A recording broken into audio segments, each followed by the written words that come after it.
o'clock. My bad. See you tomorrow. See you. Hi. Today we're talking about the ways to say sorry. You can say sorry, you can be sorry, and you can apologize. In each case, you can use preposition to with a person and for to give the reason you are apologizing. So, for example, I said sorry to my friend for forgetting her birthday. After for, you can use a gerund or a noun. But if you want a simple statement to say I was wrong, you can use any of this.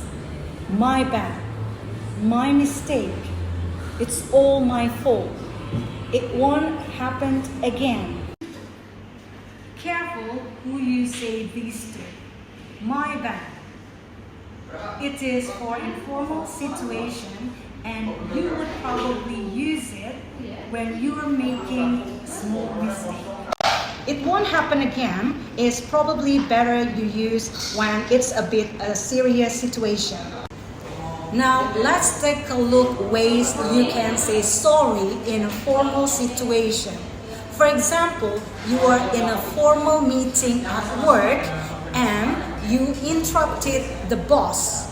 To say sorry, you might say sorry, excuse me, pardon me, I apologize, I sincerely apologize, blah blah blah, for interrupting or for the interruption.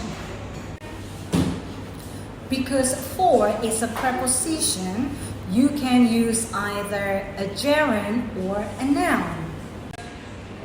Now, imagine you are in the same important meeting and you give a presentation in front of your boss that is incomplete and full of mistakes.